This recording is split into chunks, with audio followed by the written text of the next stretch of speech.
Folks, welcome back to another episode of Mayhem in the Midsouth. Today's episode, a shooting at the courthouse.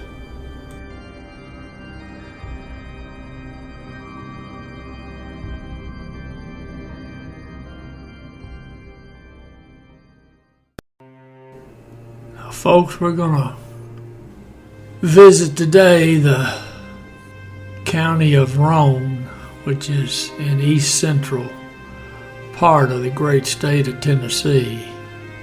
Now, Roane County was named after a fellow named Archibald Roane. He was the second governor of the state of Tennessee. Now, it's August 9th, 2005. It's a Tuesday morning, and two correctional officers of the state of Tennessee, Cotton Morgan and his partner Larry Harris, who was known as Porky. They were escorting the suspect to the Roane County Courthouse. Now that's in the town of Kingston, Tennessee. Now the suspect was a career criminal.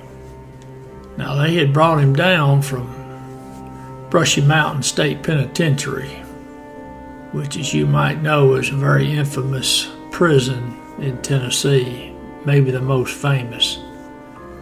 That was the prison that housed James Earl Ray. Now, the suspect, he'd been convicted of some assaults and some robberies, so he was coming down to plead guilty to some more charges. Now, they got the suspect in handcuffs, leg irons, and belly chains. So he goes into the courthouse there, pleads guilty, and they add some more years to an already 35-year sentence. Of course, now in Tennessee, they're very generous with good time, meaning for every day you're in prison and you don't do anything wrong, they'll knock some time off. But anyways, on paper it sounds good, 35-year sentence. Now, as it turns out, this career criminal, his new bride is in the courtroom.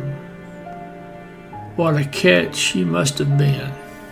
Now, it's a very romantic story on how the two of them met. It seems that she was a prison nurse at Northwest Correctional Complex in Tiptonville. And that's how the two met. That's so romantic. Career criminal and a prison nurse who was from out west, by the way. Now, she got fired from her job in 2004 because she was caught bringing food in to her friend. Now, about a year later, they got married in 2005. They got married at River Bend Maximum Security Institution. Now that's just precious as can be. So the suspect, he pleads guilty, and the wife, she leaves the courthouse.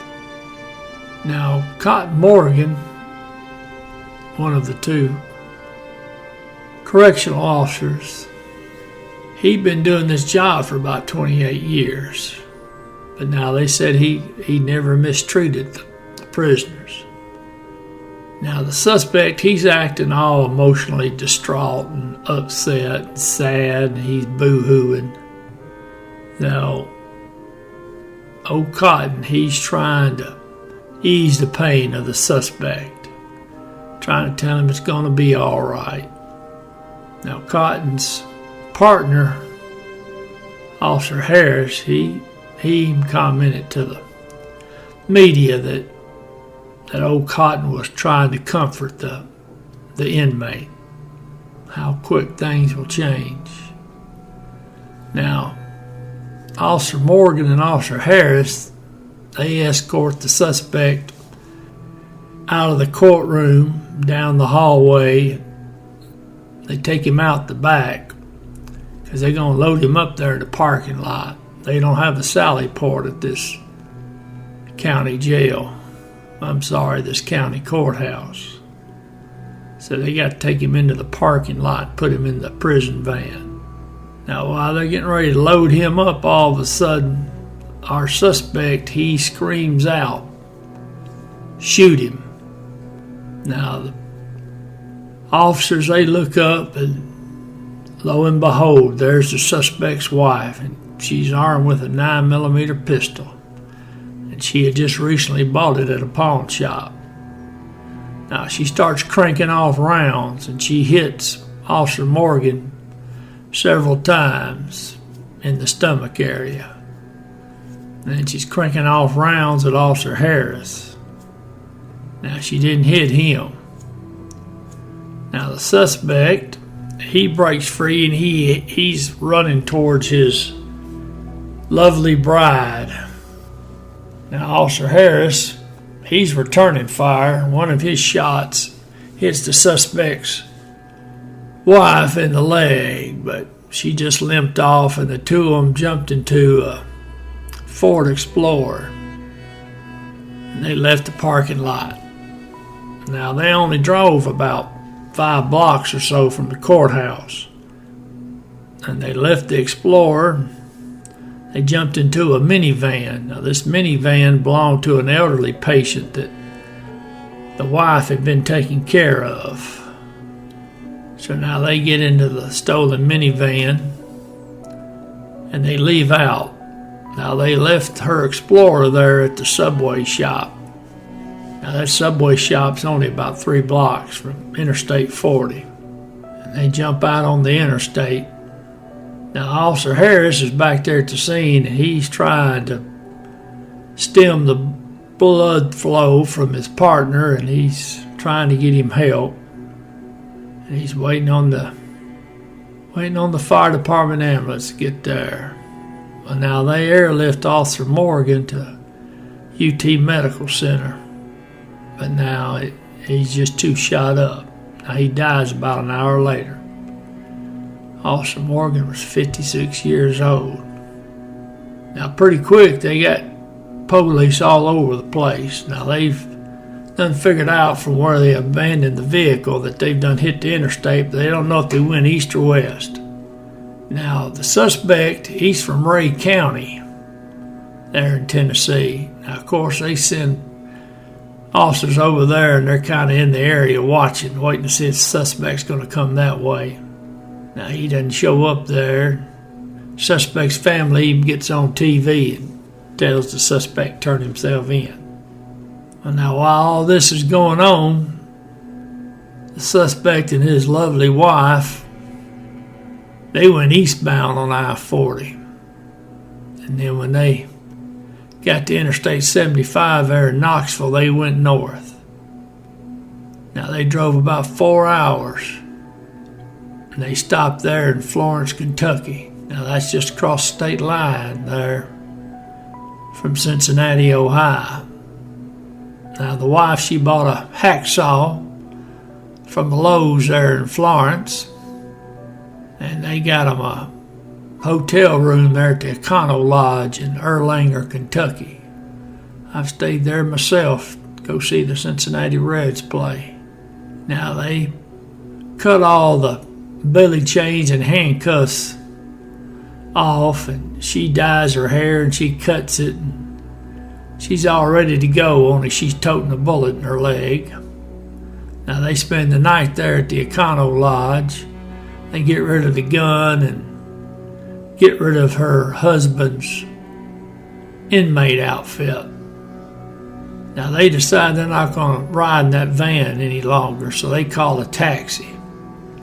And the taxi gets there. They say they want to go to Columbus, Ohio. Now, the fare to Columbus, Ohio, there from Erlanger, that's $185. Now, the yellow cab driver said that he was kind of suspicious of the couple, he said, but when they went on and gave him $200 up front, he felt a little better. Now, he wouldn't have thought anything about them riding in the cab until they tell him that they're heading to an Amway convention. And he said that the thing that just kind of stuck in his mind was I was in this cab driving them for 2 hours, and that couple never tried to sell me anything. So that made him kind of wonder what was up. He's suspicious of their story. Now, he drops them off at the America's Best Value Inn in Columbus, Ohio. Now, the lovely couple, they check into a room there, room 236B. They watch television. They order them some Mexican food from a local restaurant. They're having a big time. Now, the cab driver gets home, and he's not thinking much about it. And then he sees the news, and the news is showing that the suspect and his wife, and he's going, that's them. So now he calls local law enforcement. Local law enforcement, they call the U.S. Marshals. And everybody heads up to that hotel. Now they slip up there and they set up a perimeter around that room. They evacuate the other rooms.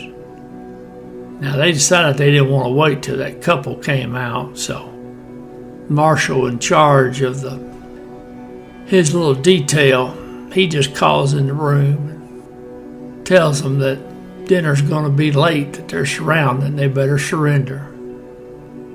That's August 10th, 2005 at 10 p.m. They are taken into custody.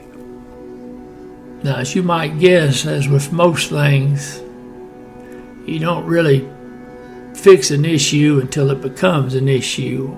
Well, now, after the correctional officer was killed, Roane County Courthouse, they got him a sally port. Now, that sally port's nothing but a big old garage, a fancy garage, because they're going to pull up in that prison van, and that one door is going to open. They're going to pull in. That door will close behind them. That way they can offload the prisoners, take them right into the building.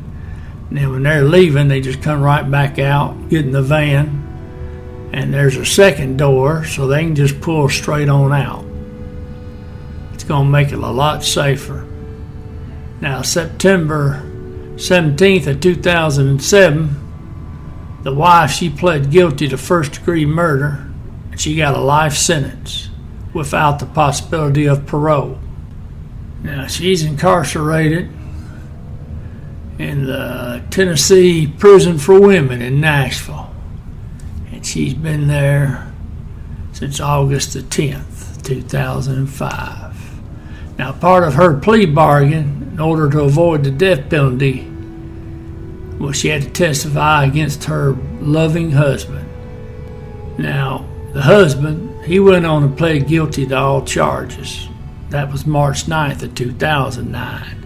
And that included first-degree murder of Officer Wayne Cotton Morgan. Now, that suspect, he got him a life in prison without the possibility of parole.